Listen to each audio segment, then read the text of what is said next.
rotting driftwood on the foreign shores, spilling out into the ocean floor, and the memories all you've left without a trace. Paralyzed with the thoughts receding, current sweeps you with the silent bleeding through the heart into the darkest place.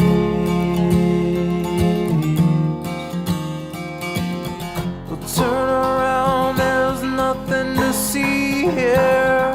Run away, no reason to be here. It's the ghost who never goes away.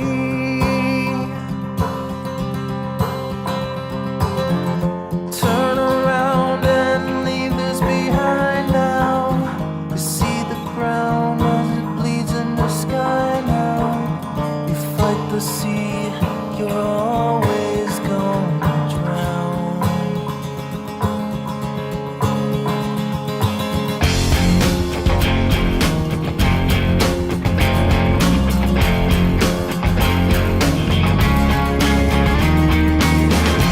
All the secrets that you're holding, all the memories you hide, all the frail thoughts that echo in the corners of your mind, they won't even last a moment, they will soon be swept away when the ocean takes you in its arms and carries you away. You carry all your burdens on the cross around your neck. You take whatever's left that you could salvage from the wreck, and the hard past will follow you like a lost dog on the beach, nipping at your trail till you've drifted out of reach. Yeah, turn around, there's nothing to see here. Run away, no reason to be here. It's the ghost who never goes away.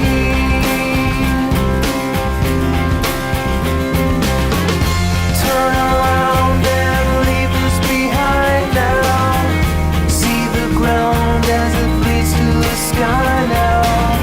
You fight the sea, you're always gonna drown. In a broken line horizon, in the castles made of sand, you tried to hold it in your hands, you tried to understand it.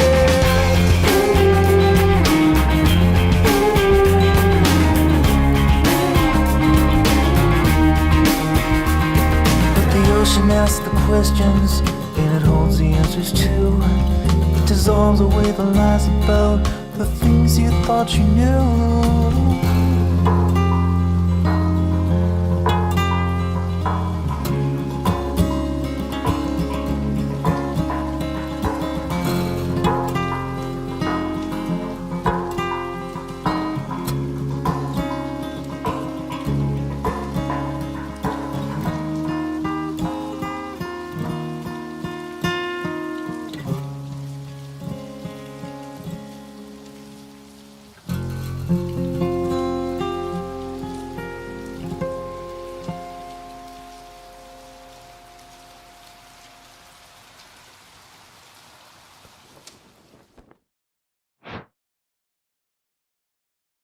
Hello, my friends. 'Tis I, Dame Armiger Kaliranya. My heart and my sword are yours. And 'tis I, Adelath Karakai II, bastard son of a real bastard. Your hearts are mine.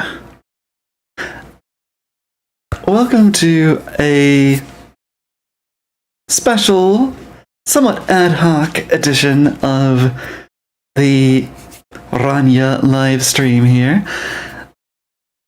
Within the last couple of weeks, I have suddenly and unexpectedly reconnected with some friends from very long ago. Probably from before, when some of my audience was even born. But yes, back in the day, like late 90s, early aughts, I used to hang out on a janky avatar chat roleplay program called Furcadia. And that was the roleplay environment in which I first developed the Kali character. At the time, she was Kali Ra. The Rania surname had not been integrated with the character yet, but that was very much where I lived out that persona, and it was that persona that when I began VTubing, I immediately thought, well, I have to play as Kali. A quarter century ago, yeah, indeed. One of the things that grew out of that experience, environment, friend group, was a lot of collaborative writing.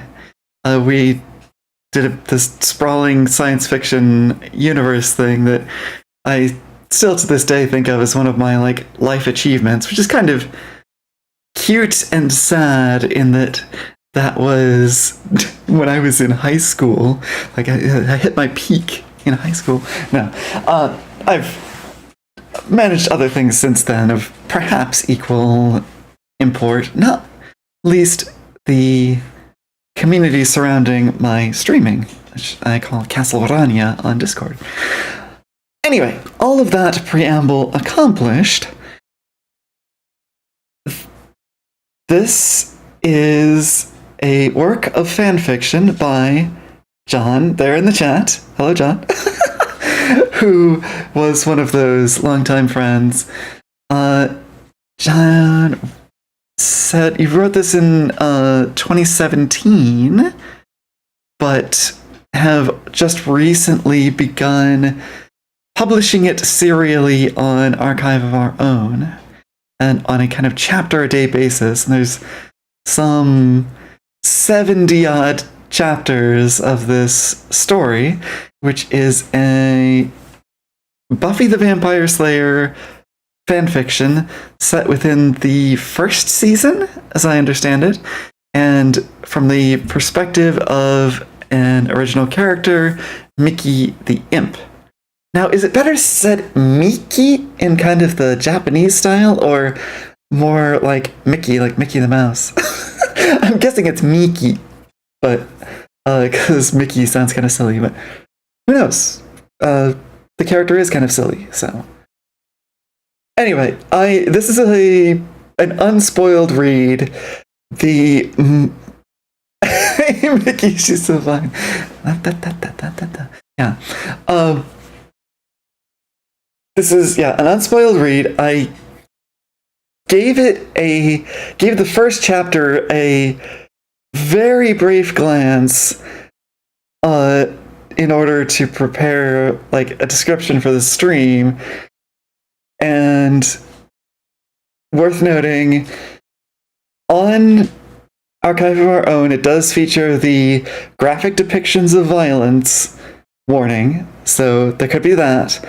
Also, there's some kind of casual ableist language that kind of comes up here and there. So if that is a deal breaker for anyone in the chat, this is probably not the stream for you.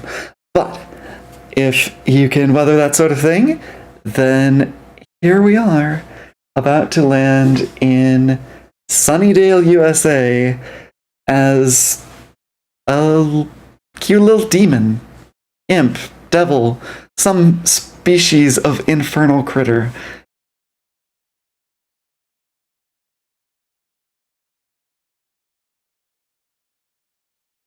Chapter 1. Isn't that just the weirdest? It was the dead of night and everything was quiet. Miki opened her eyes and looked around. Immediately, she suspected that something was off. Not quite right. For starters, she'd gone to bed as usual the night before, but now she was lying on her back in the middle of a field. There was no sign of her bed. Or her bedroom. Somehow she'd been transported to a strange place while she slept. He wasn't as alarmed by this as you might have expected. It certainly wasn't the first time. She was alarmed, however, when she could find no sign of Jack. She glanced this way and that, but her mentor, legal guardian, and best friend was nowhere to be seen, and she felt a moment of keen loss before she remembered the lessons he'd drilled into her. Assess your situation. Concentrate on what you have. Identify threats. Oh, whoa, what did I just do? Pardon? I was in the wrong window trying to page down. Scuff. Well, alright, I guess that's just gonna be like it is now. Okay. Assess the situation, she mused. Where am I? Lots of grass, so I'm in a field. Somewhere new. Doesn't seem familiar. With a slight frown of concentration, she let her... Alright, and here's the other kind of scuff we're likely to have on stream. I am interrupted by a dog getting into something. Be right back.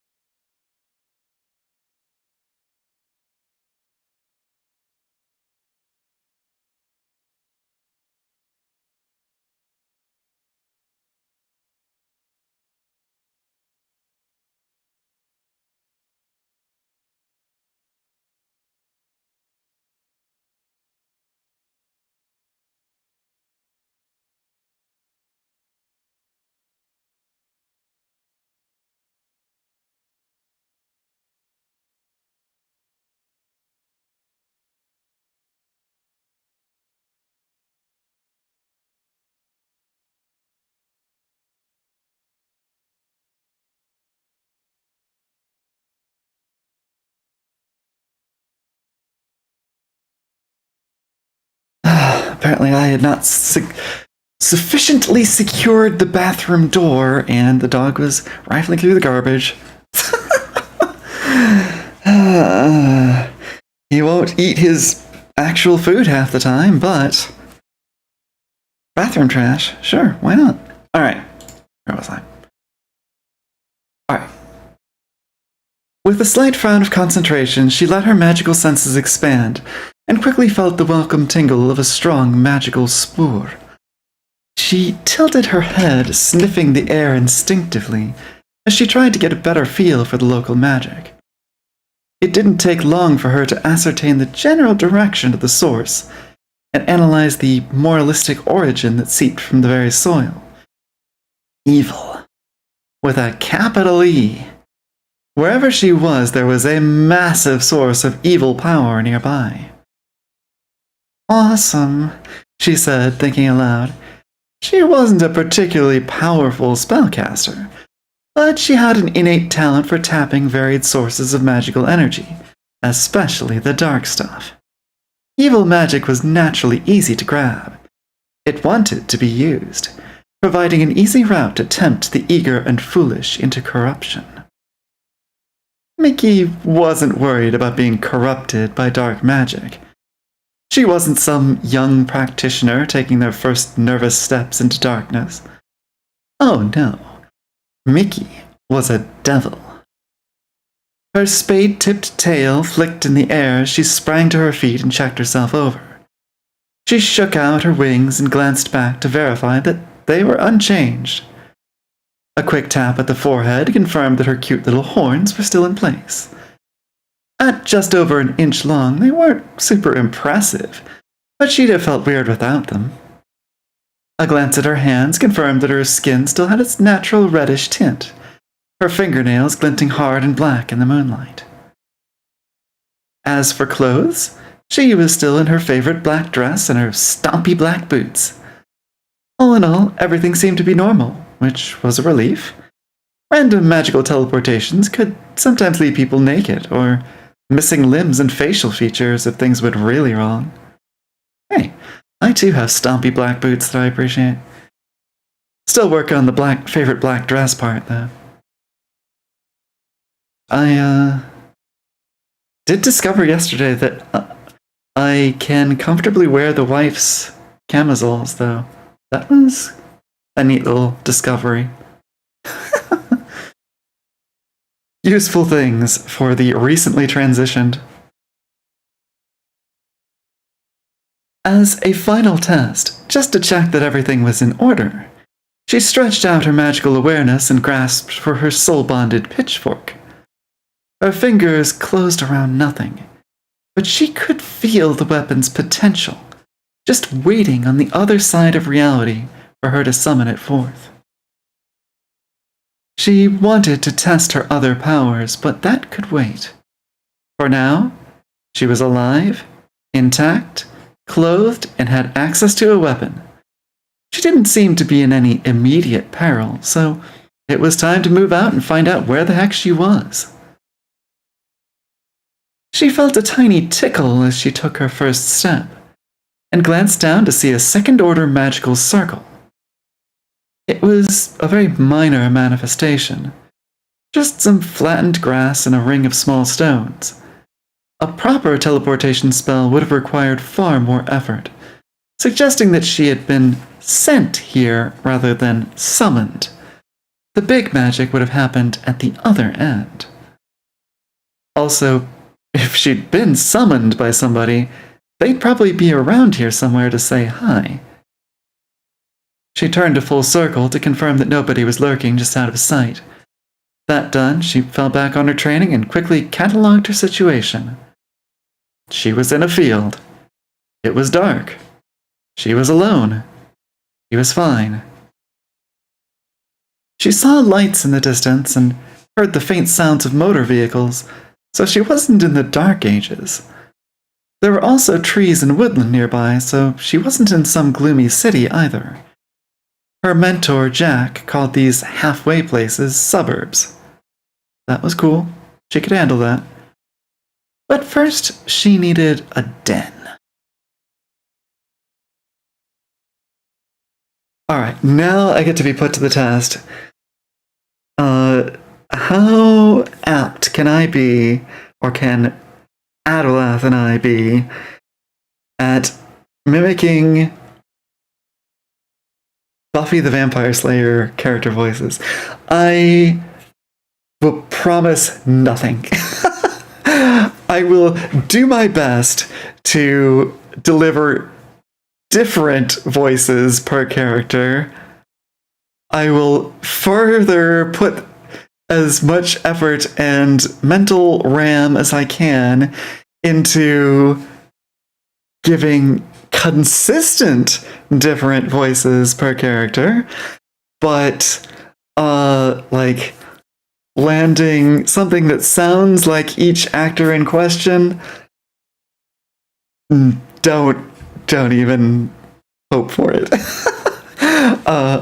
I don't even know if I'll be able to deliver an accent for Giles.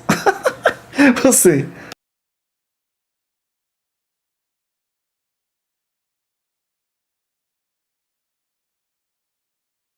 It has been a very long time since I've watched Buffy the Vampire Slayer. I did watch through it with the wife long ago, like shortly after we moved in together. But so I'm familiar with the characters, but it's old memory.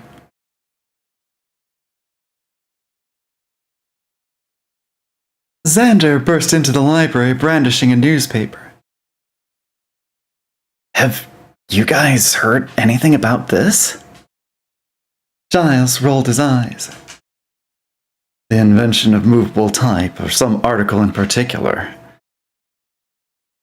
The newspaper flopped onto the table where Buffy and Willow leaned in for a look. Right here on the front page. Of course, muttered the Englishman. Heaven forbid you'd actually open the thing. Buffy scanned the headline and yawned. The sporting goods robbery? That's not news, that was days ago. The boy grinned. Aha! And in fact, also, no. Willow met his gaze. This is a different store. The third one this week. And every time the crooks have stolen gear for camping and hunting. Giles approached the table, frowning. That is somewhat odd. You're suggesting this is somehow related to the Hellmouth? Buffy sighed. If it's odd and if it's in Sunnydale, it's probably Hellmouth related. Unless the local Girl Scouts had gone feral and turned to crime, which probably still Hellmouth related. Xander nodded enthusiastically. That's what I was thinking. Somebody wants to set up a base camp and they don't want to pay for it. Willow slid her chair over to the computer. There's quite a few places where someone could set up a small camp in secret. How many tents were stolen? That'd give us a clue to how many people we're looking for. Assuming they're people. Buffy gave Giles a questioning look. Do demons camp out? I thought it was either caves or sewer tunnels for those guys. It's possible, I suppose, Giles replied. I'll look into it. In the meantime, we should plot a patrol route that passes by likely hiding places. Mostly wooded areas, I imagine. Somewhere away from the public. That would also give them some shelter from the sun, added Willow. I guess the graveyards and dark alleys must be too crowded, grumbled the Slayer. Now the monsters are hanging out in spooky forests.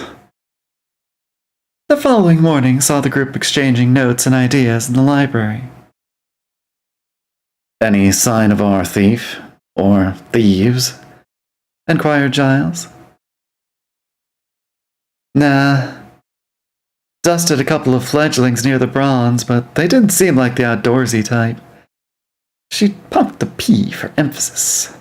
Not part of our mystery camping club. Willow nodded. Giles and I did the research thing. Any joy? Nuh-uh. All the common or garden variety demons instinctively head underground. It could be something really exotic or weird, but, well, there's a huge number of demon breeds in these books. Exotic and or weird is a big category. Giles polished his glasses in frustration. I'm not sure we're on the right track at all. If our culprit enjoys camping, why didn't they bring camping equipment with them? Or an RV, piped up Xander. Maybe there's too much to carry, suggested Willow. Or maybe they had a campsite somewhere else, and something happened. Maybe they had to leave it behind. Buffy seized on the tactical significance. So they're either not strong enough to haul their own gear long distances, or something's already kicked their asses and they're here to lick their wounds. Depleted numbers of weak, injured demons sounded better than an organized cult. The rest of the morning was dull and uneventful, which by Sunnydale standards was something of a blessing. When lunchtime came, Xander was waiting in line and overheard an interesting conversation. Did you hear about the mall robberies? Yeah. Well, get this. Somebody hit a building site over on 8th Street. That house that mysteriously collapsed last year? They're rebuilding it, but now they've had to stop work. Someone's stolen a whole pile of the wood and stuff. He grabbed his food and rushed off to share the scoop with Willow and Buffy. Isn't that just the weirdest? He commented. Buffy seemed to agree. Okay, here's the plan. Xander, you go ask around at the building site. I'll go talk to Willie the Snitch. Willow, you help Giles with the books. It's possible someone's going to build a temple or something, maybe for a ritual. Check the calendars, then look for temple building demons. Xander slurped his drink. What if there's nobody at the building site? You know, for the asking of questions? Buffy frowned. Just take a look around? Find some clues? Clues. Got it. Mysteriously collapsing houses weren't super common, even in Sunnydale, so Xander was able to get the address of the building site without too much work. He already knew it was on 8th Street. Later that afternoon, he made his way there to look for clues. Oh, hello, Rainicorn. Yep, live early today. It's gonna be a pretty full day, actually. I set this time slot because I am reading the fiction work of a friend, John there in the chat, who lives in GMT time zone. So something situated in the Usonian morning would be best timed for him to be able to tune in and have it not be, the middle of the night or something. But after this, I'll be at this for another hour and a half, and then I will be joining Yuzadagio on her stream for some more character reading of Deltarune. I'll be there for hour and a half, and then I have to go to a Lancer game. So it's going to be a very busy morning into afternoon for me. Starting, with this morning schedule stream. Yeah.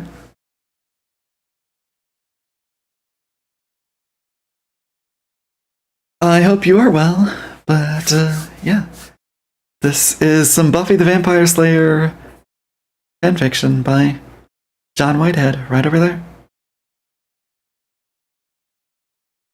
The site was pretty quiet when he arrived, with construction mostly halted due to missing materials. A few guys sat around the place, reading magazines or half-heartedly looking for something useful to do. The supervisor's pickup was parked on the driveway, and Xander gave a quiet yay as he recognized it as belonging to a friend of his, a friend of his Uncle Dave. Not a friend of his, Uncle Dave. A friend of his Uncle Dave. Boom. Nailed it. Never read, watched, or played Buffy the Vampire Slayer. Don't even know what it is. You could have done any of those things because it is one of those multimedia properties. It was very first a pretty bad movie, but was then revived for a TV series that was, in contrast, quite successful. That ran for 7 seasons, spun off at least one other similarly long-lived TV show, which was Angel. And then there were novelizations and graphic novels and video games and. But the main property at hand is the television series. This fanfic is set within the first season of that show, which is pretty sort of Monster of the Week kind of thing. Oh, tabletop role-playing game. Yep, that too. I think I actually played one session of that. The main feature of it that I remember was that there were a bunch of martial arts combo moves that you could do, and each of them had subtly different dice mechanics and bonuses and penalties involved with them. There was also a drama points kind of system where the characters who were not super powered got a bigger pool of these points that they could spend to kind of fudge their rolls or engineer narrative conveniences for themselves. So, in a way, it was kind of the precursor to things like Fate, the more like indie stuff that really got into giving players a bit of narrative control over different aspects of a scene. But yeah, the session didn't go especially well. The GM running it was doing some weird stuff where it was like he wasn't telling us the mechanics. He was just kind of letting us stumble across them when they came up, and it was odd. Like those martial arts moves I was talking about, it was like, okay, so I'm not going to tell you what the moves are. You just tell me how your character is punching or kicking or whatever, and then I will find the corresponding combo move that goes with whatever you described. I always find that sort of thing very, very awkward. I like to actually know what the rules are that I'm trying to live under when I'm playing a tabletop role-playing game. But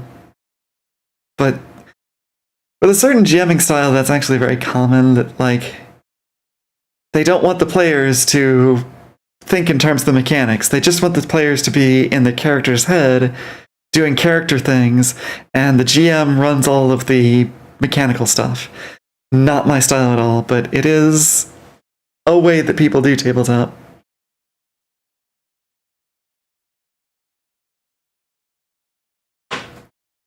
Anyway, alright. Xander smiled and wandered into the construction area. Hi, Hank. Remember me?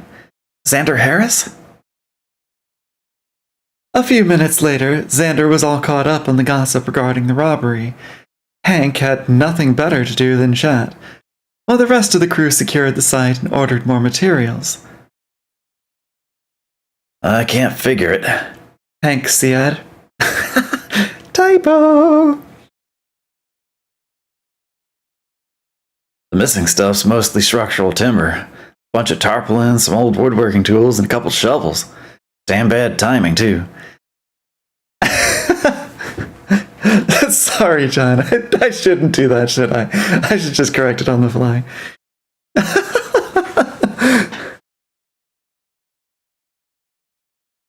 We finished laying the foundations last week. Turned up this morning to start building, and some punks cleared out the site. I see more shovels over there. Replacements? Nope. Whoever it was, they just took the 2 new ones from storage and left these here. Xander frowned. Did that say something about their numbers? Or how much digging they had planned? So they got into the storage unit? Yeah. They broke in, helped themselves to a few things, and left the rest. Damn weird if you ask me. Left a whole bunch of power tools too. Useful stuff if you're building anything, or worth a bunch of money if you're not. Weird. Oops. Didn't... Forgot. Damn it, scuff.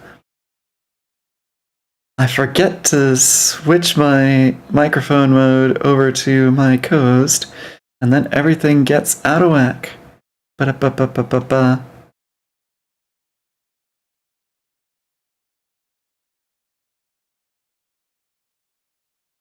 Alright. Back in synchronization. It's alright. It's something that happens sometimes with headmates. We take over, and you're not quite sure that we're taking over, and there's a bit of a, push and pull, a little tug of war, a little wrestling for control of the host. I don't think that's quite what happened here, but head pats for you. Sure. Oh no, Reunicorn, if I were just looking to purely narrate and record the reading of these books, I wouldn't do it on a live stream, right? Interacting with chat is part of the package. So, interrupt away. We will get through it at our own pace. If John wants me to do a more formal recording, he can pay me.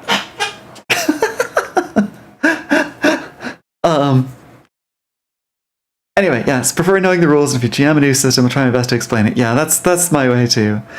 Like, the rules are my interface with the world.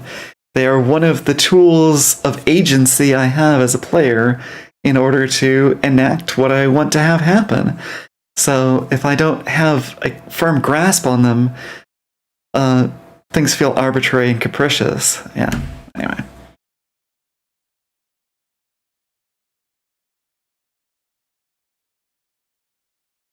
Did the police say anything? Meh. Hank grumbled. They took a bunch of photos of the lock and some footprints, then cleared off. Oh, footprints. Can I take a look? Just curious. Just like real life. What was that in reference to?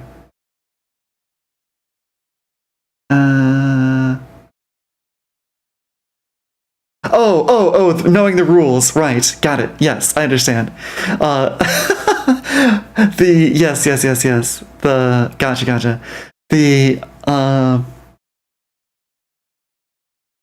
prototypical autistic complaint about the way that the world around us works. Yeah, the rules are not printed out, or if they are contradictory and inconsistent, and nobody actually follows them regularly. Yeah. Sure, go ahead. He pointed towards the dark shadow of the tool shed. See for yourself. Don't worry about contaminating the evidence. He chuckled, and Xander strode over to check out the scene. Yeah, I know you do, Rhinocorn. But, even when I tell you the rules, you don't even believe me when I'm telling you the rules. You think I'm like, I don't know, just saying something to be nice. So I can't help you. I tried. Sure enough, the damage done was pretty permanent. One of the thieves had left a trail of dainty boot prints across a patch of unset concrete. The prints clearly showed a boot with a raised heel, and they were small. Okay, here comes the random ableist slurs. Okay, so here we go.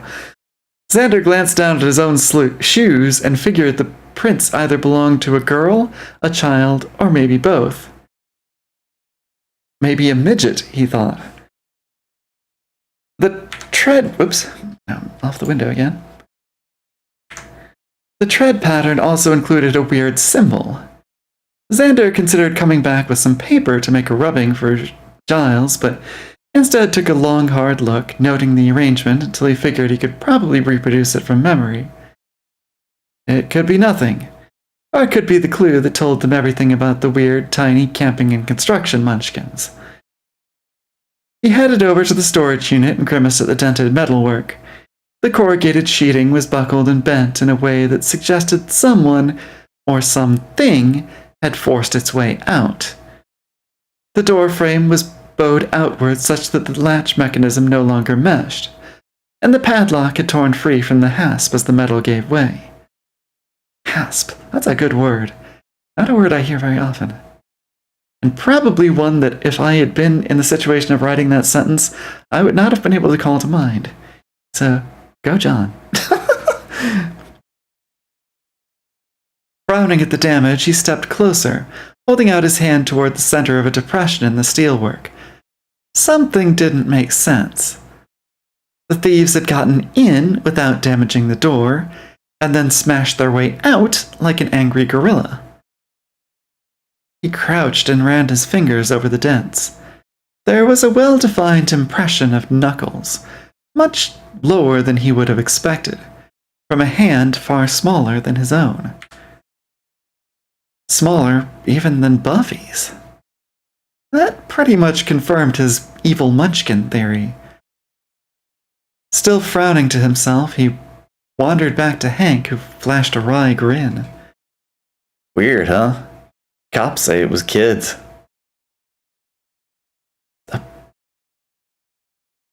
Went and did it again. So if I hit the hotkey too quickly in succession, it gets out of sync. Maybe I should set a second hotkey that just flips Adelath's image. That might help me untangling the situations. Anyway. Kids on PCP? Xander rolled his eyes. The police in Sunnydale really needed some new cover stories. Yeah. Is that what you kids are up to these days? Not really, no. They chatted a little while longer about the planned house, until Xander noticed the sun starting to set. The rest of the crew had already packed up and cleared out. He made his excuses and left. The park wasn't too far out of his way, so there was a good chance he could meet up with Buffy and pass along his findings. She'd probably be patrolling through there at some point.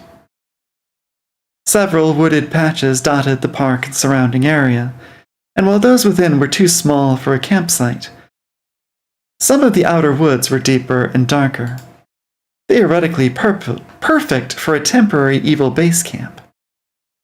He figured he could save her some time by covering a bit of the ground himself.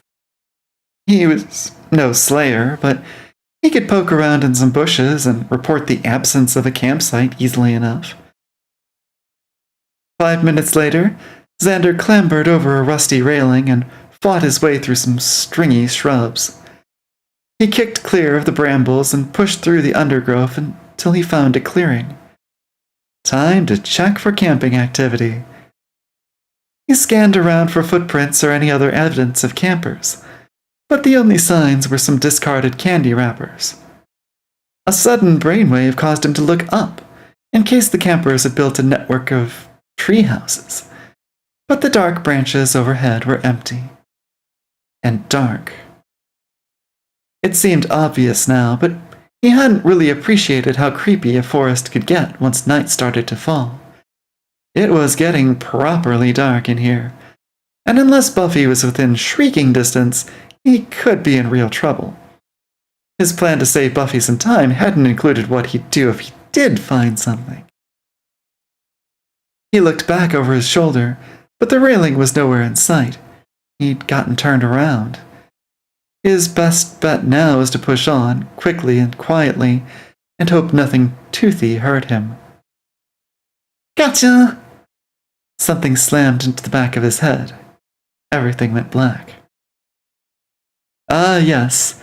Television-style head trauma that knocks you comfortably asleep and never has any lasting consequences beyond a bump on the back of the head for part of the rest of the episode. Word to the wise. A blow to the head sufficient to knock you unconscious is just mere newtons of force away from a blow to the head hard enough to kill you. So don't count on it. Alright. Buffy met Willow outside the library and the pair headed inside. Giles was waiting behind the counter and set down the book he'd been studying. Ah, girls. He removed his glasses and gave them a brief polish. I gather your information gathering was unsuccessful. Buffy shook her head. Totally negative. No groups, no cults, no camping clubs in the general demonic community. Of course, if they're trying to stay out of sight, maybe they're avoiding other demons too. And you found nothing on your patrol? I found some really icky fungus, she offered. It was black and slimy and majorly of the ew, and I don't think those gloves are ever going to be clean again. Ooh? Willow perked up, already reaching for the books. Was it a demonic fungus? I don't think so, Will. Just icky. Did you guys have any luck with the research? I googled for similar thefts in nearby towns over the past 6 months, but I didn't find anything. She trailed off a little disappointed. Giles, did the books shed any light on our mystery? I'm afraid not. I looked into every prophecy I could find, and there seems to be nothing immediately relevant. Certainly nothing that would require a large group, or temple, or outdoor ritual. I did identify a few types of demon that build fairly conventional campsites, but they tend to travel in rampaging packs, and the tents are made from the hides of their victims. Pretty sure I'd noticed that, deadpanned the Slayer. Yes, quite. He adjusted his glasses. Our only other lead is the theft at the building site. Apparently, the police have attributed the thefts to, and I quote, children on PCP. Children? Not the ever-present gangs? Forensic investigators found small footprints at the scene. The article followed up with a spokesperson blaming all society's woes on the youth of today and a lack of respect for the rules. It was quite tedious. Willow creased her brow. Small footprints. Did they mention a shoe size in the article, or give any idea how young these children were? Buffy began to pace. I'm thinking either midget demons or somebody turned a kid into a vampire, which is like super rare, right? Giles grimaced. Ah, yes. It's considered extremely poor form in vampire circles. It was, after all, a major plot point and grand mistake of the principal character in the book, Interview with the Vampire. Completely gauche. Midget demons it is, then. They've been kicked out of their old town and decided to set up base in Sunnydale. I almost feel sorry for them. Willow tilted her head. I never realized Sunnydale PD had a forensics department. Yeah, good thing we sent our own intrepid investigator for a look around. Buffy glanced around, having just realized what was missing. Speaking of whom, where's Xander? Willow's eyes went wide. He didn't call round this morning. I assumed he came straight here. Both girls turned to Giles, who shook his head. He certainly hasn't been here as far as I can tell. Willow gasped. What if something's happened to him? Maybe he's been kidnapped by midget demons. Buffy let out a sigh. Alright, and that's chapter 1 complete. Quick swig of water and on to the next.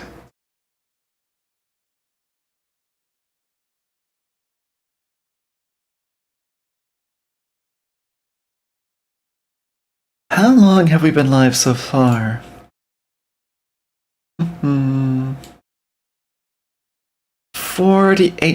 49 minutes. So we're thinking 45-ish minutes per chapter. Or thereabouts. Yeah, 50 minutes, yeah. So should have time. I mean, supposing the chapters are of similar length from one to the next, which may or may not be the case.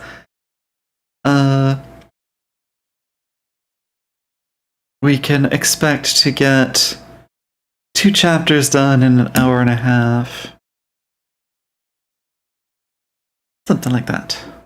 So, I will absolutely not be keeping up with the pace of publication as far as, like, reading through 7 or more chapters in a week, but if we continue these streams week by week, we will work our way through 2 or 3 chapters at a time, all the way until the 77th or whatever it was. Next one's shorter. Okay, so this was 3K, next one's 2,000. Okay. I'm fixing the typos as I find them. Awesome. So should I just like sound them out and just make them really obvious so that you can just, or are you visually proofreading for the nth time as I read, regardless of how I pronounce it?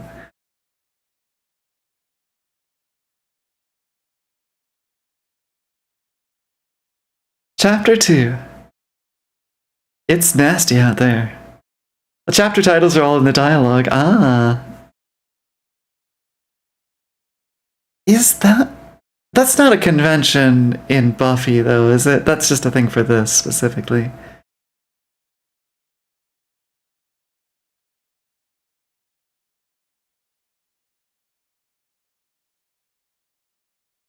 Xander woke up tied to a chair, and wasn't especially surprised. Sure, he was disoriented for a second or two, but quickly recognized the key points of his situation. Ropes, chair. He'd been creeping around in the dark and something had snuck up on him. Idiot. Borrowed the idea from Lucifer. Okay, so not necessarily on Buffy, but from another favorite TV show. That is a TV show, right?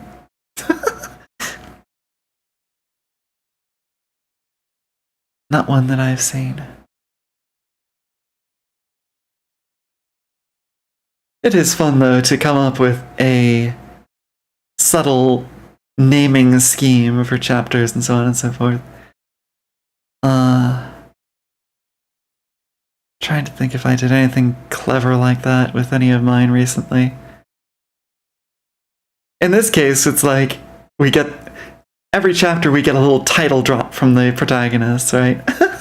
You seem to not know anything as far as like TV shows. That said, having been knocked out and captured, waking up tied to a chair was far from the worst case scenario. He wasn't over a bonfire, chained to an altar, or staring into the maw of some monstrous demon, so yay, chair. At least he was comparatively comfy. I did Symphony of Chaos in the GC days, which I didn't realize. Oh, right, the titles of the posts were all like musical theory terms or something?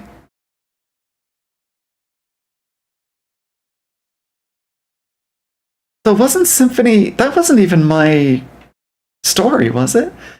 Wait, no, Symphony of Chaos. I thought that was one of Crazy Dreamers. But, oh god, wouldn't that be a thing? Since you've restored the archive, go read through some of that stuff on stream.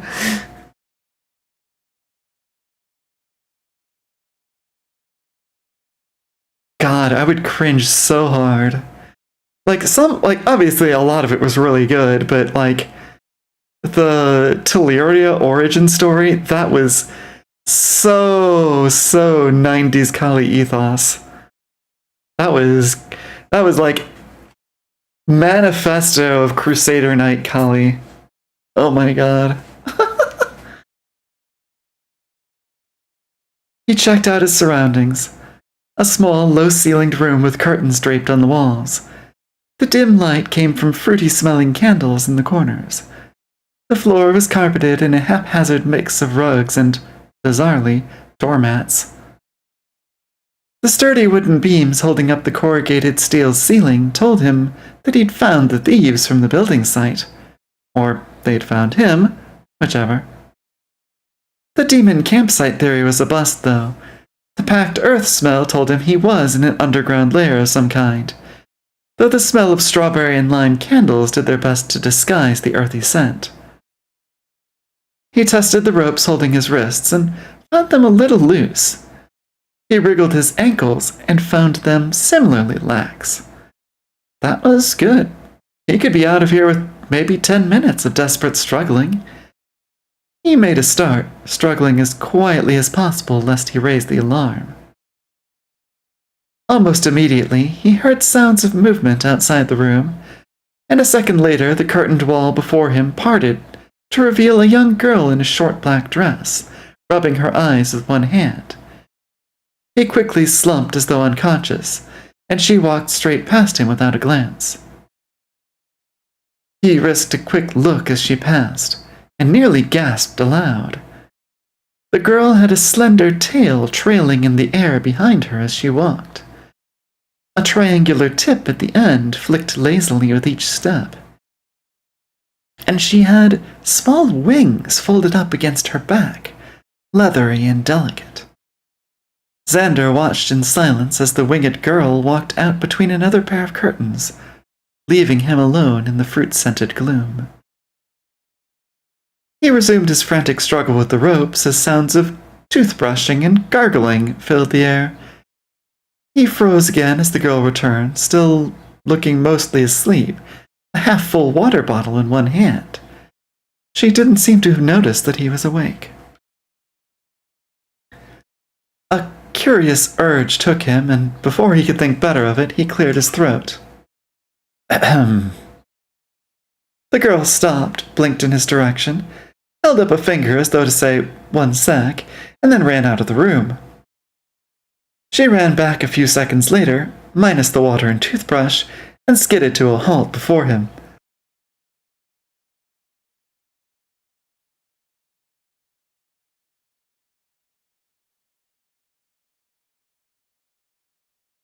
She bit her lip, opened her mouth in a couple of false starts before finally speaking. "Hello?" Xander raised an eyebrow. "Hi." He glanced around. "Nice place." She looked surprised. "You like it?" "Oh, sure. The candles are a nice touch." The girl grinned, a remarkably guileless smile. "I'm trying to make it a home, rather than a hole." "Oh, yeah, it's definitely homey. Can I ask why?" "Why?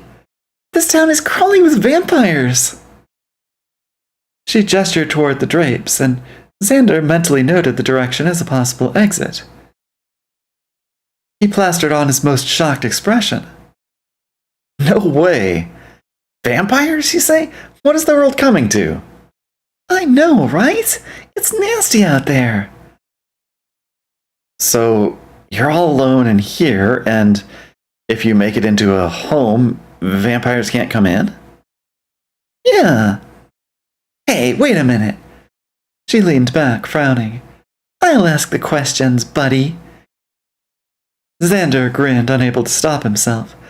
The sense of impending danger was way gone, and he was sure he could annoy this kid into making a mistake. "Okay." The girl adopted a serious expression. "First thing, what's your name?" "My friends call me Xander." "Hi, Xander. I'm Mickey." The girl beamed prettily, then held out a hand, but Xander couldn't return the gesture. He gave her an apologetic shrug instead. "I'm kinda tied up." She bit her lip, watching him carefully with wide eyes. "If I untie you, do you promise not to run away?" Xander flashed his most disarming grin. "Scout's honor." The girl, Miki, nodded wary approval, then casually tore the ropes from his right wrist. When he made no move to attack, she did the same to the left, then stepped back out of reach. Xander remained perfectly still, his prior cockiness quickly buried under a renewed sense of danger. Either those ropes were seriously rotten, or Miki the demon girl had strength on a par with Buffy's. He kept his smile casual. Tell me if you've heard this before, but please don't kill me?" She seemed shocked. "Me? I just needed some help sorting my place out." "Sorting my place out." "And I saw you at the building place and followed you for a bit and decided to bring you here for a chat. No killing." "Scout's honor?" A shrug. "Sure. Unless you're evil." Xander goggled. Unless I'm evil?" I know it's dark in here, Mickey, but I'm pretty sure you're a demon. Nuh-uh, she protested. I'm a mutant. He smirked. Like the X-Men? In comic books? Nice try. I don't know what that is. She frowned for a moment. Oh, hold on, I still got it somewhere. Aha! She fished around at her hip and produced an ID card. Xander squinted at the photo, but the room was too dark to read much of the text. A hologram caught the candlelight and stood out, but it wasn't anything he recognized. He picked out the initials in the corner, but they were nothing familiar. MCO? Well, never heard of it. It's the Mutant Something office. I always forget the middle one. They make sure we don't use our powers for evil. Powers? Like superpowers? He stopped massaging his wrists to give her a curious look. Yeah, before I came here, I was a superhero. While Willow fretted through the morning classes, Buffy took the more direct option of cutting class and retracing what she assumed was Xander's route. Her first stop was the building site. She crept to the wooden fence panel and listened. It was quiet, presumably deserted, but there could still be somebody on guard. She quickly pulled herself to the top of the fence and had a look around, before dropping down on the other side. Her Slayer sense wasn't giving her any clues, so she made a quick survey of the area, stopping at the ravaged tool shed. She gave the twisted metal a quick once-over, comparing the handprints to her own fist. No good demons, it's complicated. That is a substantive point of conversation and a bit of conflict in the anime Frieren, Beyond Journey's End, I think is the subtitle. I've been watching that with the wifey when we can sneak it in, and yeah, there's a subplot about some demons who show up to a town making offers of a peace accord, and the title character, Frieren, is like, you can't make peace with demons. They're like murderous animals that have learned how to echo human speech in order to chase their prey. You cannot actually negotiate with them. They will only ever lie to you. So that, it perhaps, is the paradigm that Xander is operating under. Just like there are no good vampires, because they're all these kind of soulless murder monsters. Except for the ones that have had their souls crammed back into them, they turned out. You would call humans the same thing. Well, not universally, yeah. But I do get what you mean, you know. Hard to argue with that given the news lately. Way small. Score 1 for the demon midgets theory. Another glance around, and her hunter's eyes spotted the footprints. She noted the strange design on the boot tread and frowned. It was almost familiar, but she couldn't put her finger on why. Giles or Willow would know. She knew she'd never be able to describe it accurately enough, and racked her brain for a way to get it to them. Because this show came out before everyone had cell phones with photo capability on them. Yeah. That's the way of it, reading or watching this older kind of content. I started rereading the novel So You Want to Be a Wizard by Dan Duane, and most of it is like kind of generic school kid kind of stuff that would fit into any modern time frame. But yeah, there's a conspicuous absence of like laptops, cell phones, things like that. And there was notably a scene where they talk about the Twin Towers of New York. They're like, aw. Mickey's got a soul, too, in fact. Is that one of her mutations? Like growing an extra head or an extra digit on a hand or toe, or a hand or foot. You got, oops, I grew an extra soul. In newer content, they tend to explain why the phones don't work, yeah. If they want, for the purposes of the plot, and like sort of logistics of the mystery or whatever, or for people not to be able to instantly contact one another or look things up on the internet, then yeah, somehow the technology gets jammed, yeah. She's not allowed to talk about it. It is in the story, though. Okay, so we'll get there. She prized the tool shed doors apart and climbed in, looking for a chisel or something. The concrete was ruined and would have to be redone anyway, so one missing chunk wouldn't matter too much.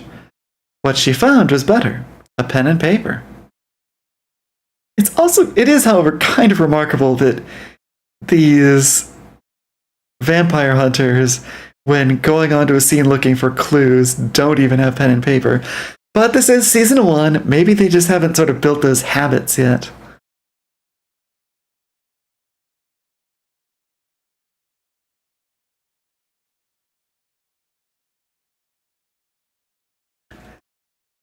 Chuckling at her silly idea, she dashed back to the footprints and sketched the design.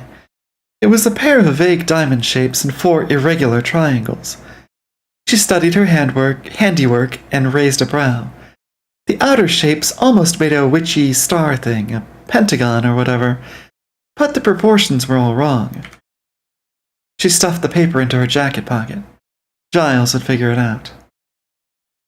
She made another quick tour of the site and found a few more small prints in the dust, but she figured she already had all the info she could get from those, and there were too many prints to tell how many demons there were, all muddled up as they were. Except the concrete had only a single set of prints, so odds were there was only a single demon midget. That would make the slaying easier, but the finding harder. Then again, if a single midget had taken all the wooden beams and stuff in a single night, as well as smashing up the tool shed, said demon midget was wicked strong. She gave the boot prints a last scowl, then leapt back over the fence. Xander should have headed straight home from here, but the park was quite close, and a cut-through would only have added a few minutes onto his travel time. Buffy had been patrolling the area, and although she hadn't seen him, that didn't mean he hadn't been there. In fact, if he'd got there before her, he could have driven the demon into hiding. Assuming it hadn't retreated somewhere to eat its prey. She ran the palm down her face and let out a strangled groan. She was going to have to search the whole park. Again. Mickey refused to elaborate on her superhero claim, but instead began bombarding Xander with questions. She asked the date and year, the name of the world, the country, and the name of the local king. She asked questions about technology, which left Xander kinda downhearted. No, he explained. We don't have tiny computers that fit in one hand. We don't have holograms, no battle robots, hover cars, jetpacks, or any of that stuff. I wish we did. It all sounds pretty cool. No, I don't have a cell phone. Those things are expensive and huge. He noted her incredulous look. Yeah, really, like a house brick. It was pretty clear that wherever she'd come from, it wasn't some typical hell dimension, but rather a technological paradise with talking computers, advanced robots, and laser guns.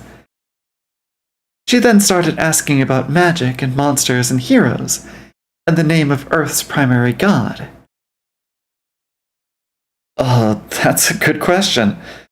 Nobody's really sure, well, lots of people are really sure, but they don't all agree. It's a whole big thing. Around here, we mostly just call him God. She blinked. Why don't they just ask? God's not really big with the introductions.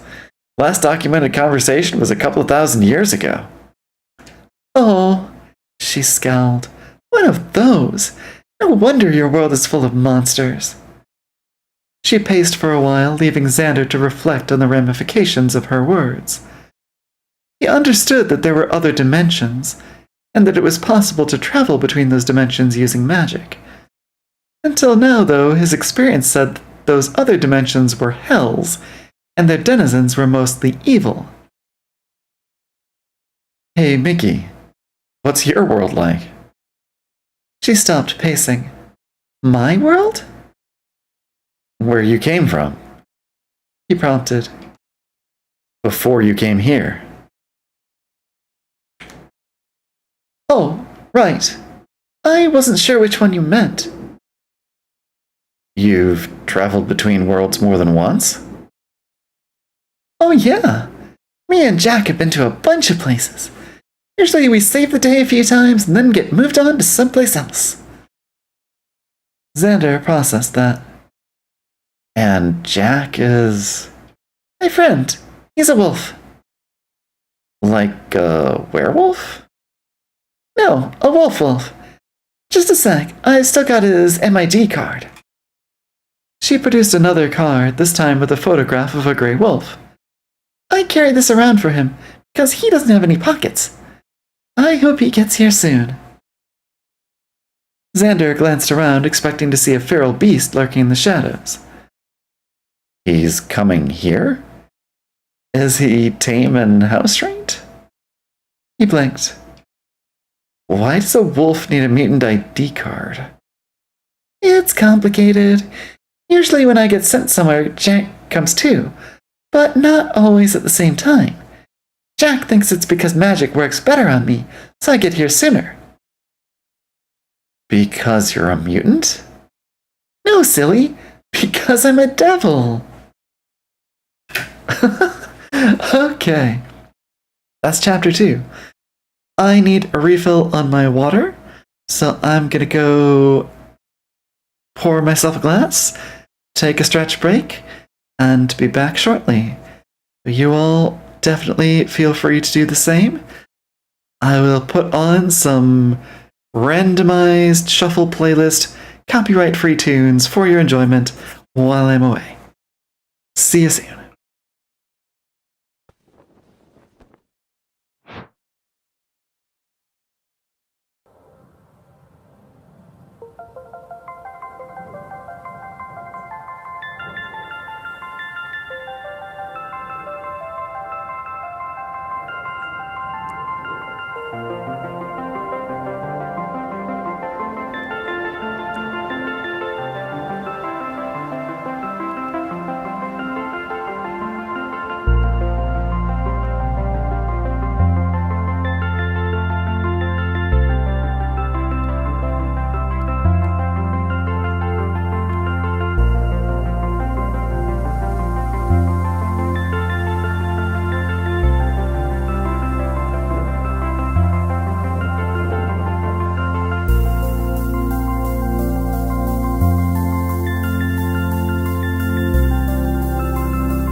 And we're back.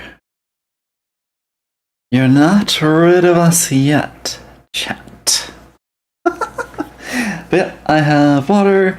I even also got myself a protein shake to maybe keep the munchies? No, the nibbles at bay.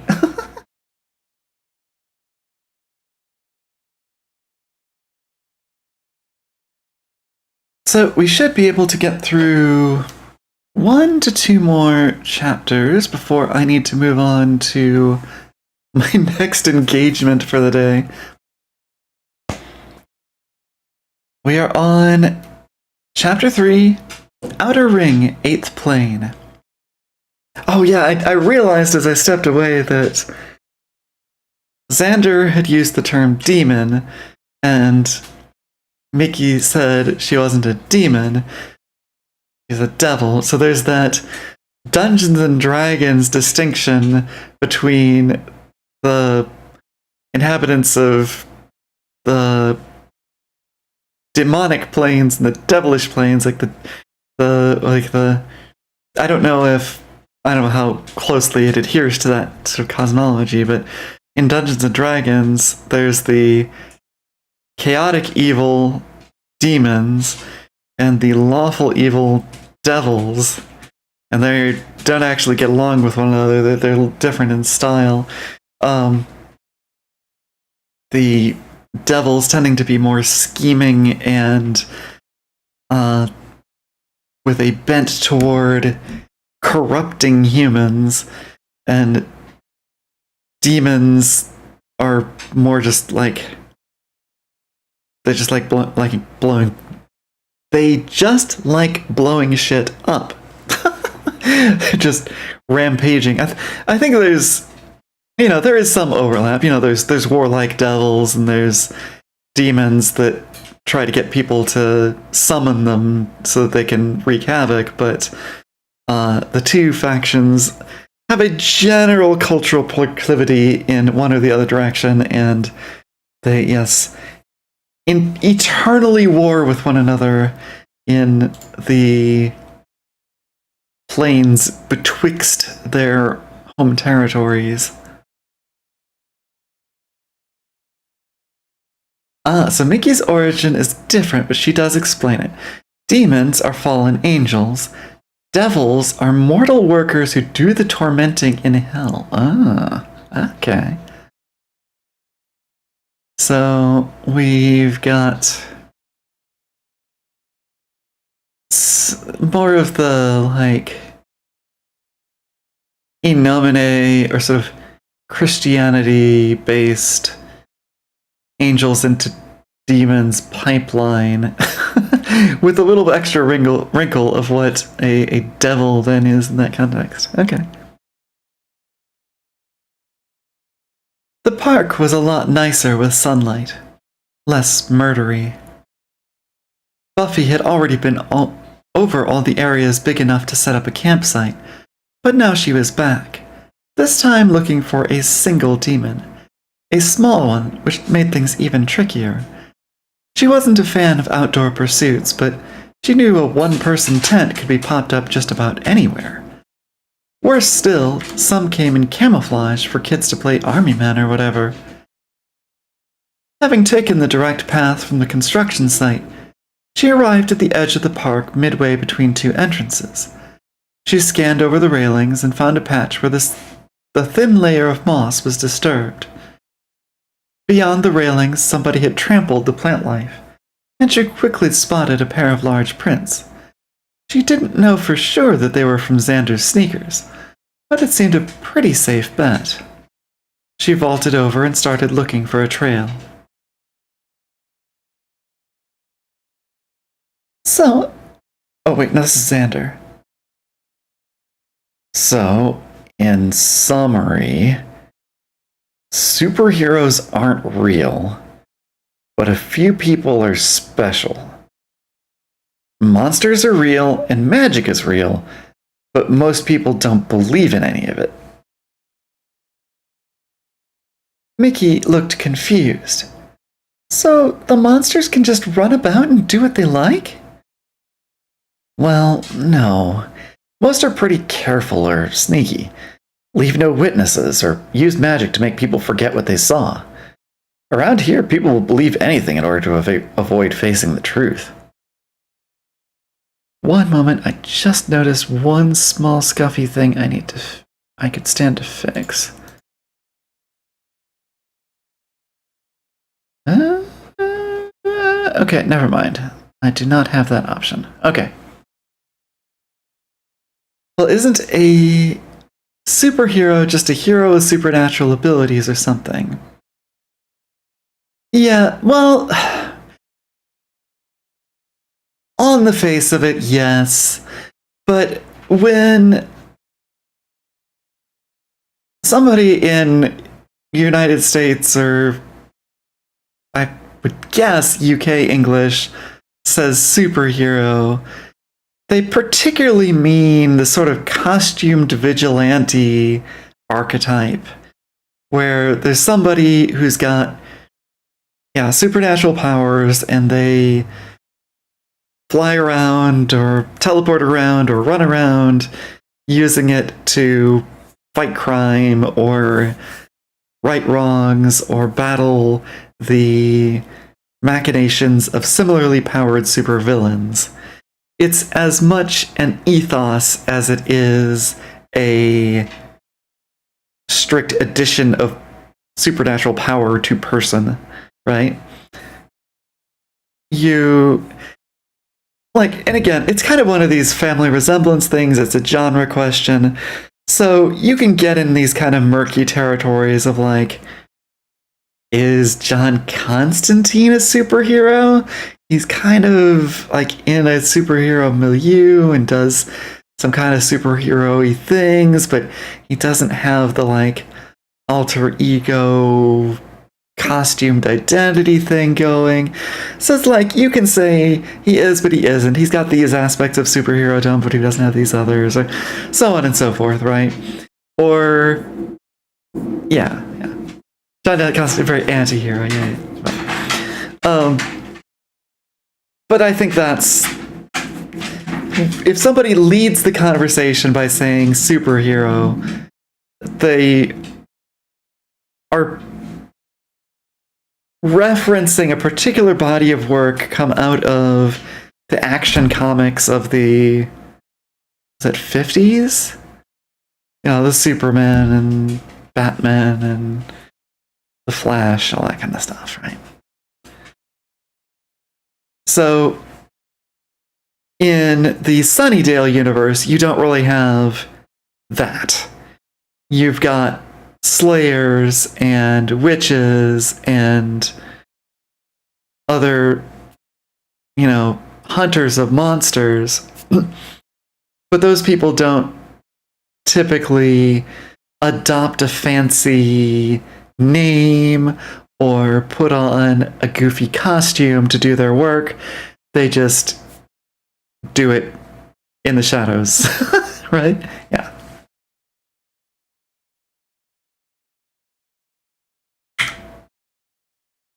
That explains a lot. I've been exploring the town for a couple of days and the people seem kind of stoned. Xander blinked. You've been out in daylight looking like that? Like interacting with people? Oh geez, not like this, the girl chuckled. I have an illusion of normalcy. It makes everything seem normal. I take it you're not using it now because, well, that's a good look for you. It's pretty far from normal. She arched a brow. The illusion only works on people when the weird stuff isn't actually happening to them personally, she explained. You're in my lair, tied to a chair, talking to a cute girl from hell, so I turned the illusion off, because this probably isn't a very normal sort of situation for you anyway. You'd be surprised, he muttered, deadpan. Suddenly alert, the girl tilted her head like a nervous animal. Something's outside, she whispered. Something violent, looking for trouble. Xander gulped. How do you know? Shh, feel the magic. It's kind of what I do. How close is it? Will it find us? We're hidden, but I had to make the burrow wider to get you in. She tilted her head. Of course, if it's hunting humans, it might be following your scent. Or it might be able to smell those scented candles. Mickey's eyes went wide. I didn't think of that. She sighed, then shrugged. I guess I'd better go out and kill it. Xander's protests fell flat, literally, as he tried to stand and found his ankles still tied to the chair. He let out a strangled cry, lunged forward, and slammed face first onto the ground. Mickey paused to give him a withering look, then slipped out through the drapes. Son of a... He rolled onto his side and started tugging at the ropes binding his ankles. The thick knots were behind his legs, and the rope was old and so frayed that he couldn't figure out which bits he was supposed to be unfastening from which. The seconds were painfully long, and he tried not to think about the little devil fighting whatever was out there. She could already be dead. Or worse, she could be bargaining for her freedom by telling them about the tasty human with his legs tied to a chair. He changed his approach and began trying to wriggle free. He pulled off his shoes, but that didn't make it much easier. If Buffy were here, she'd have smashed the chair into matchwood. He'd be out of here in seconds. If Buffy were here... Oh, crap. What if Buffy was here? And that's what Mickey had sensed. Slayer would probably make short work of the monster girl and then continue on her way, leaving Xander trapped underground. Or even worse still, what if Mickey was winning? She never did tell him what special powers she had. But if it was enough to get an official superhero card from the government of a scary parallel universe, it had to be something pretty substantial. They were probably both up there right now, fighting each other to a standstill, bloody and bruised, hair all dirty and anyhow, clothing torn and tattered, but just not quite showing anything naughty. He shook his head to clear it and resumed his struggle. Neither the time nor the place, Zan. Gotta focus. The curtain parted and Mickey ducked inside. What are you doing? Xander gave up on the ropes and managed to shrug. I've fallen and I can't get up. How about you? You okay? Yeah. She tossed something aside and hoisted Xander upright by his jacket. He clung desperately to the arms as the chair rocked alarmingly. He noticed smears of something dark on Mickey's arms and smelled the familiar stink of demon ichor. So, what did you find out there? Demon? Vampire? Oogie boogie thing? I don't know. Some spiky blue guy. You don't know what kind of demon it was? She shrugged. How would I know? I'm not from around here. But you're originally a demon. From a hell dimension. Devil, she corrected him. Again. I was born in what Jack calls an Abrahamic hell.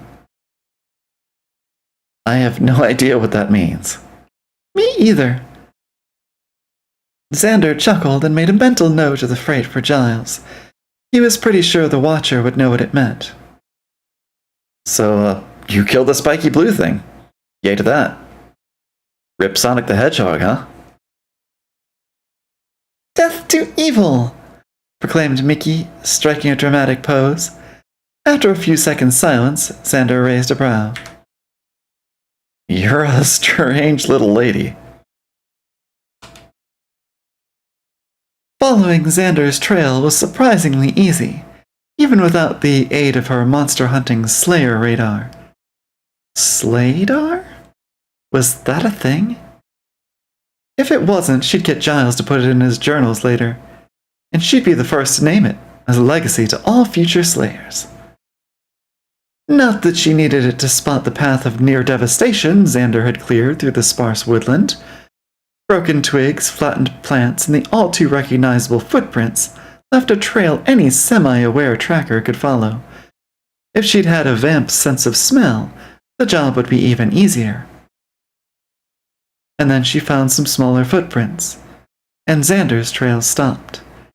The smaller prints were the same as those at the building site, and they led away through the undergrowth. It all made sense. Xander had been ambushed, knocked out, and carried away by the demon midget. I knew it. She set off after the new trail, pausing to glance back as something nagged at her. The demon tracks left the clearing, but they started in the middle, right where Xander's trail just stopped.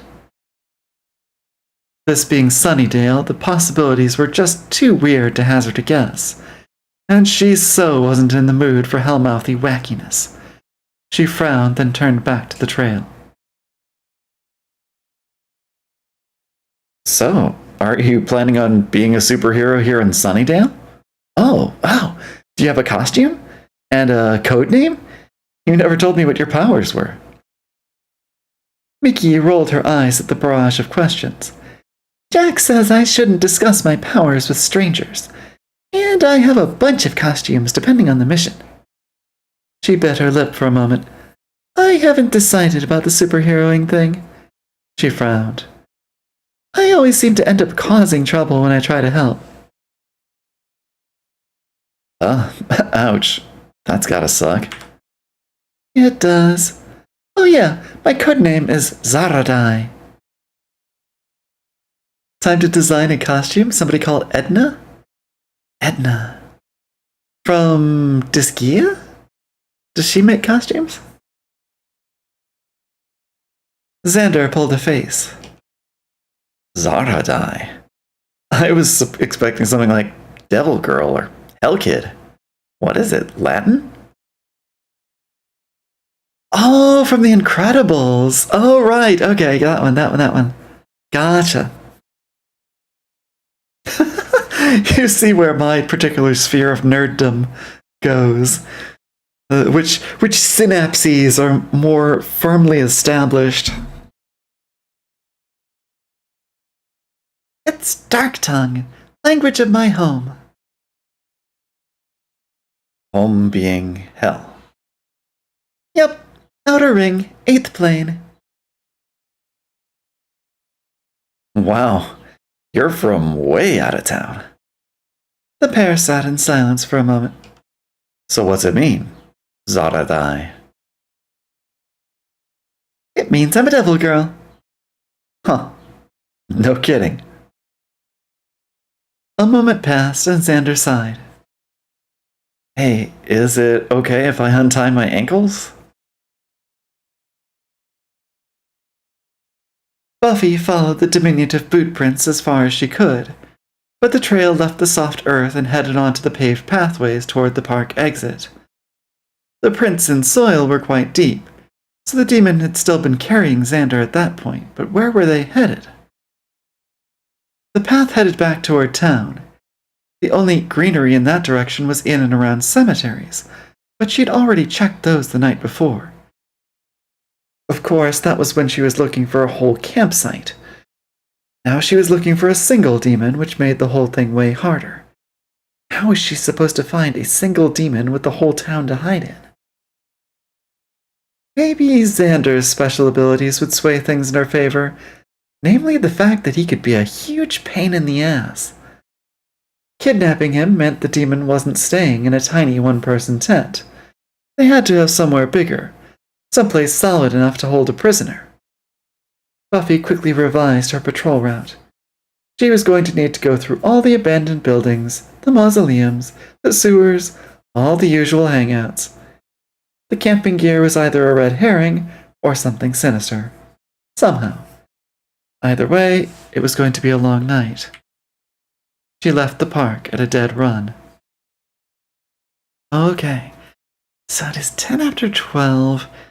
I've got another stream engagement coming up at 1. I'll probably need to drop in a little bit ahead of the start of it John, how long is the next chapter? Is it a pretty shortish one or a more like 45-minute one?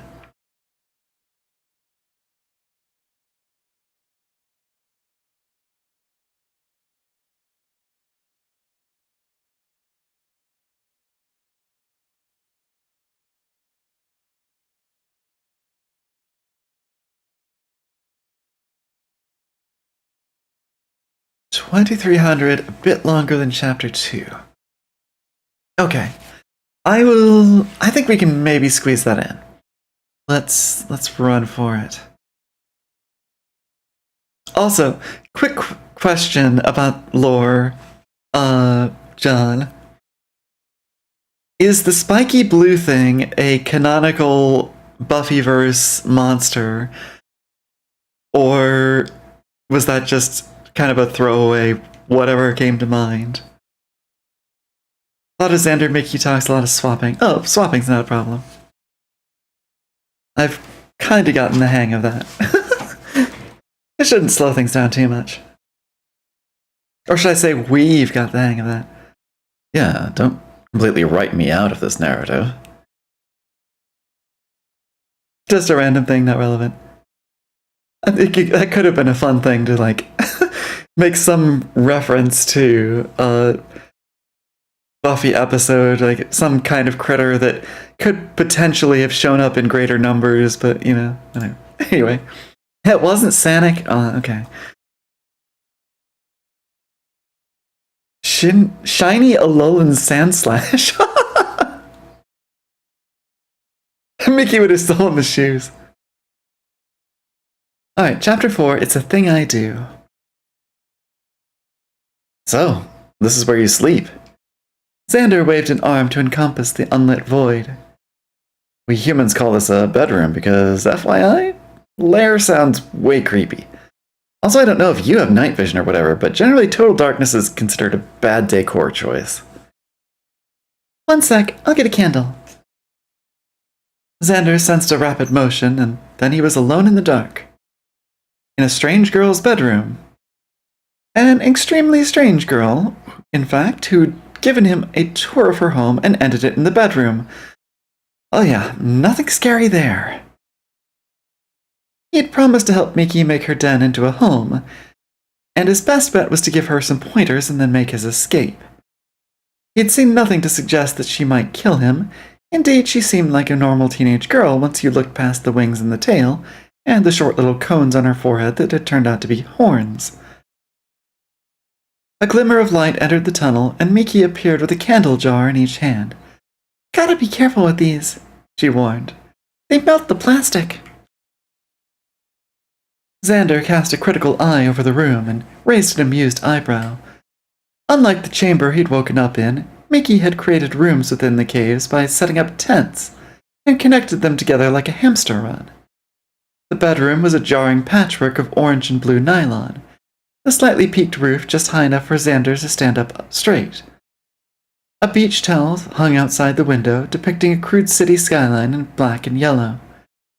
The metal struts were randomly decorated with ribbons of hazard tape, and one side of the room was entirely decorated with cartoonish figures drawn in colored markers. A large symbol took pride of place on another wall, a loose collection of triangles he'd seen somewhere before. He moved closer to the group picture, moving the candle for a better look. Hey, cool. Who are these guys? Friends of yours? She nodded. Yeah, that's Jack, and Eustace, and Doomshield, and Coolhand. And over there's Sunbeam, and this one is Debbie. Superheroes? He ventured. Mostly. I like it. I drew on my walls at home when I was a kid, but my folks didn't like it. It's important to be creative. I hear you. And in this case, I think you could do with some furniture. Like someplace for your clothes, a bedside table, a bedside lamp, bed to put them beside. I have a bed. That's not a bed, that's a sleeping bag. I bet it's no fun on the hard floor either. We should get you a mattress. He suggested, then remembered the narrow tunnels and quickly revised his idea. an inflatable mattress, an airbed, soft bouncy fun. I got one of those, but it won't stay up. All the air keeps coming out. There's a little plug to keep it in. I know that. I think I killed it, she pouted. I think my horns or my tail keep poking holes in it. Well, that sucks, but it's not a deal breaker. I'll get you a repair kit and maybe some rubble sacks or something. Few soft layers on top and you'll be away with the fairies in no time. Like a proper bed. Like in a proper home. Well, more or less like, sure. Yay! Come on, show me how the other stuff works. She handed him a candle and struck a dramatic pose. To the trophy room! And then she simply vanished. Buffy was tired, frustrated, and rapidly becoming irritable. Searching for demons in the daytime was never particularly fruitful, and she'd seen no further signs of her pint-sized quarry. Lacking any better ideas, she diverted a few blocks out of her way to visit Angel's apartment. Buffy, what is it? The vampire answered the door after a few knocks, squinting slightly against the light of the corridor. Xander's missing. We think kidnapped. I've got a lead, but it's coming up nada. There's not really much I can do to help, Buffy. It's almost noon. They both glanced at the window, permanently shrouded behind a thick curtain. I know, but I thought maybe you might know something. Found some boot prints. Think it's a kid or a midget or maybe just a demon with really small feet. Are there any tiny demons in town or maybe a kid vampire? A tribe of tiny cannibals? Angel shook his head. No, I haven't heard of anything like that. Having trouble differentiating Angel's voice from, Giles's. Maybe I should just go with the suave, pure Adelath voice, He is supposed to be the romantic interest, isn't he? Eventually, at some point, Buffy sleeps with him and then everything goes crap? Yeah, but like John says, he's more emo than seductive. Emo. Right.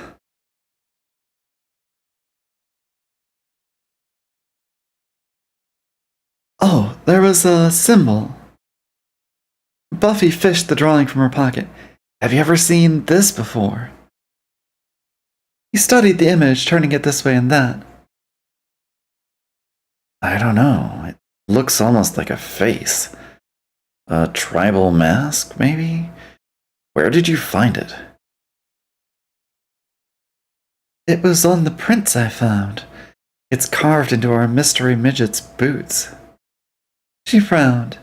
It's like he's stamping the symbol into the ground with every step. Like an animal marking territory or some ritual significance? She shrugged. It's a theory. And more than that, it could be another lead. Got to get this to Giles. Maybe it's something he's heard of before. Mickey? Xander ran out of the bedroom as fast as he dared, and spotted the girl at the other end of the tunnel in what she called her trophy room. He ducked his head and wandered in. I think I must have blinked or something. A compact camping grill held her attention, and she didn't look up as he approached. I could have sworn you just vanished for a moment there. Like, poof. Oh yeah, I do that. It's a thing I do. You teleport? She looked up and shrugged. Sure. So that's your superpower. Or is it magic? She tilted her head. Both, I guess. All's out that I can do it, but when I get tested, they said it was a mutant thing. It's on my card, I think. She flicked her fingers and produced an ID card, seemingly from thin air. Xander took it warily and used his candle to get a better look. What? Two? and to be X3 Wiz 0? There were a bunch more letters and numbers in there, but they meant nothing without an instruction book. And wow, science words. Warper, Manifester, Exemplar. Warper means I teleport, Manifester means I can make stuff, Exemplar means I'm pretty and awesome, and Wizard means I can do magic. Even though this bit says Wiz 0? She scowled at that. I couldn't do any magic on the day when they tested me, so they gave me a 0 score. Jack thinks I'm also actually an energizer, which means I suck up energy and use it for my own stuff. But because there wasn't any magic for me to use, I couldn't do anything. I am so confused here. This is the first time a devil, came with a card listing their special abilities. Blink teleport is what you did before, right? Copy wardrobe? He heard a faint whoosh and found the girl wearing a passable imitation of his own polo shirt and slacks. He gave an approving nod. Nice. I'm a master of disguise, she declared. Right. It says here you have a magic pitchfork. I bet that's handy. She nodded. The next line described an official list of weaknesses. Firearms, holy water, and angels. No big surprises there, all things considered. He turned the card over. Nice photo. I guess your world has better driver's licenses than ours, too. I don't know. Maybe. I think I see a problem here, though. I wouldn't go trying to use this thing in an official capacity. Huh? Why? It's totally official. It's got a hologram, she declared proudly. Maybe so, but it's 1998, and the issue date on this card is 8 years in the future.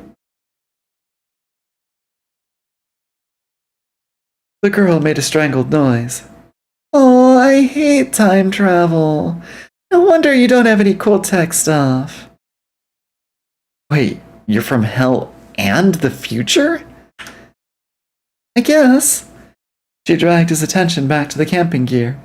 Show me how this works. I want to cook something. I got shelves and folding chairs and things. You said you'd help me decorate. Okay, fine, jeez. We'll play house, but then I've got to go. Yay! So, we've got the main hall, the bedroom, this trophy room. Anything else? Treasure room. She pointed to the main chamber.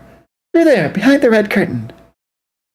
Xander led the way and parted the curtain for a peek at the treasure. Oh, wow, that's kinda lame. 2 wallets, a wristwatch, and a jar of, what is this, peanut butter? 2 guys tried to rob me in an alleyway. It didn't work out. And the peanut butter? I like peanut butter. The glass jar didn't exactly scream treasure, but he decided to humor her. Creamy versus crunchy has long been the polarizing debate of our generation. Hey, this is a nice watch. He turned the gaudy timepiece over in his fingers and checked the time. Oh my god, it's morning? Yeah. How long was I asleep? All night. Isn't that normal? I'm late for school. My friends will be wondering where I am. And that's bad? It could be bad, yeah. It could very easily be bad. There could be overreacting, drama, pointed questions and accusing tones. You don't know these people. You were gonna help me with the den. I'm sorry, I thought I had hours to spare, but I gotta go. Which way is the exit? You can't just leave. The location of my secret den is a secret. Seriously? We're under the park. No, the park. With the trees. Oh no, you found me out. He blinked, thoroughly unconvinced. You lie worse than Willow. Come on, I've gone to all this work so I can stay hidden. If you crawl out through the door, you'll know where I live. Is that so bad? It's not like I'm gonna tell anybody. What about your friends with the pointed questions? I'll tell them I spent the night with a cute girl. He shrugged. They won't believe me, but it's easy to stick to the truth. You think I'm cute? She smiled momentarily, then frowned again. Stop trying to be charming. How do I know I can trust you? I'm extremely trustworthy. You're a teenage boy. And you're a teenage girl. Or, well, close enough. I'm very good at keeping secrets. I happen to know some pretty big, important secrets. Oh yeah? Like what? Nice try. But no cigar for the devil, girl. You wouldn't believe me if I told you. Mickey considered that for a long moment and finally relented. I was kinda enjoying having a visitor. Sorta hoped we could be friends. We can still be friends. Especially the kind of friends who don't eat each other. She laughed and flashed him a toothsome grin. You're funny. Giles gave Buffy's drawing a momentary glance, then paused to polish his glasses. It's a Baphomet. A bath mat? Baphomet. And not a very good one either. It's meant to represent the head of a goat, and fits into a pentagram. Here. He produced a pencil and sketched a 5-pointed star over the design. Point down, of course. This is the nose, these at the top are horns, and these are ears. And the penta thingy, that means it's evil. Ah, well, there is some debate. The Baphomet was originally used by the Knights Templar. Hello, Rain. Buffy's blank expression spoke volumes. Luckily, Willow was on hand to fill in the blanks. Weren't the Knights Templar evil, though? With the Inquisition and everything? Giles grimaced a little. Well, again, there is some debate about that as well. The Templars were brought to justice for the heinous crime of helping Jews, which the Church of the day frowned upon. The placement of the Baphomet symbol within a pentagram was a convenient device to use as proof of heresy. Heavily debated about whether the Templars are evil or not? Buffy pursed her lips. So, symbol, evil, or no? Possibly, perhaps. It's hard to say. It's almost ironic, but we seldom encounter references to actual Satanism when dealing with Hellmouth related to evil. And the goat head thing? Is that what we're dealing with? A goat-headed pygmy demon? Oh, whether the Baphomet was a Templar thing or just pinned on them. Gotcha. Okay. Pygmy? Angel said it looked like a tribal mask, so I was thinking those little tribal guys with the masks. Pygmies, right? Oh dear, apparently I should have put a content warning for casual racism in here too. I didn't know, chat. Sorry. Giles tried to hide his surprise. Ah, yes. Pygmies, indeed. Willow pouted. And you just know it's a girl. Xander always seems to attract the lady demons. Buffy and Giles exchanged looks. So, our creepo du jour is a goat-headed pygmy girl demon. Anything in your books about that? I can't say it rings a bell, but I'll certainly take a look. It is set in 90s California, yeah. And not in like white suburban California too, no less. Not exactly like progressive in certain spheres, but not exactly ahead of their time, right? Yeah. Miki led Xander through the exit tunnel, a cramped, narrow hole with several sharp bends. Stooping almost double, he had to blink as he stepped into a shaft of dappled sunlight. Also worth mentioning, source material written by Joss Whedon, also a good indicator of such trouble. The entrance hole is kind of small. Hold on, I'll check the coast is clear. Mickey jogged forward a few paces, unbothered by the low ceiling, then teleported out through the hole. Xander didn't fancy waiting, and instead hurried to the opening. Trees. Wow, no surprise there. Any monsters? Vampires? The hole was a couple of feet above the ground, and he straightened up as he dropped down. So, where are we, if not the park? Mickey pointed through the trees toward a large brick building in the distance. There's something bad over there. Big bad magic, and I want it. Xander let out his breath in a long sigh. I'm surprised, but I shouldn't be. Welcome to Sunnydale High. All right, I think that is where I will wind down. Oops. What? I will wind down. Forgetting to push the buttons to switch co-hosts. But, yes, this is where I will stop for today. John and friends, everyone in the chat, I will try to maintain this schedule of going live 10 a.m. Central on Sundays to continue through this. So if we got through 4 chapters in one session, so if it's 77, what is it, 77? No, wait. Yeah, 77 chapters. So if we continue at that pace, we'll be done in approximately 20 weeks. 19 or 20 weeks. Some sessions I might be able to go longer because I want to have something else coming up after. But, yeah, I'll do what I can with it.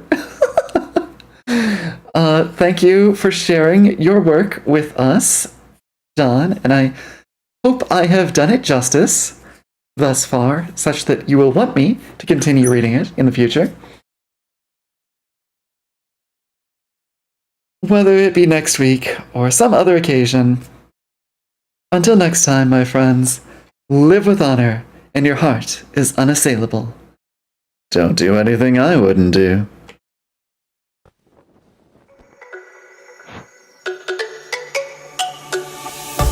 Let me go, there's no doubt. Gotta get out of this small town. You took my heart from me, now you're everywhere I see. Set me free, let me fly. Let me find new kinds of highs. We're just wasting here, waiting for another year.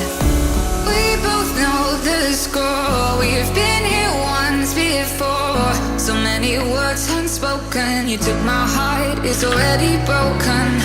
You don't have to wait, I can take the pain. I will surrender, let me go on a new adventure.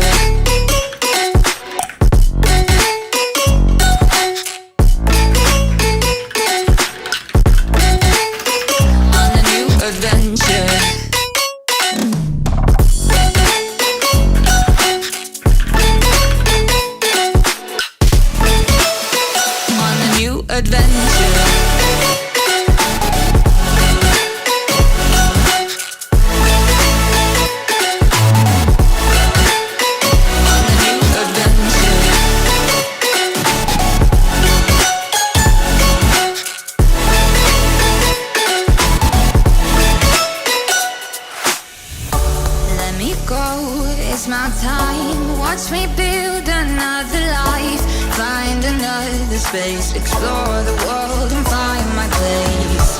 Hope you find some peace of mind. Hope the night was worth your time.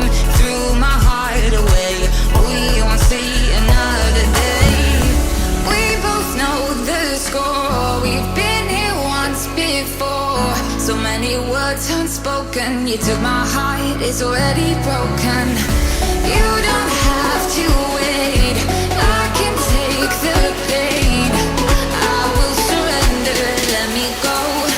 It's a new adventure.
on a new adventure.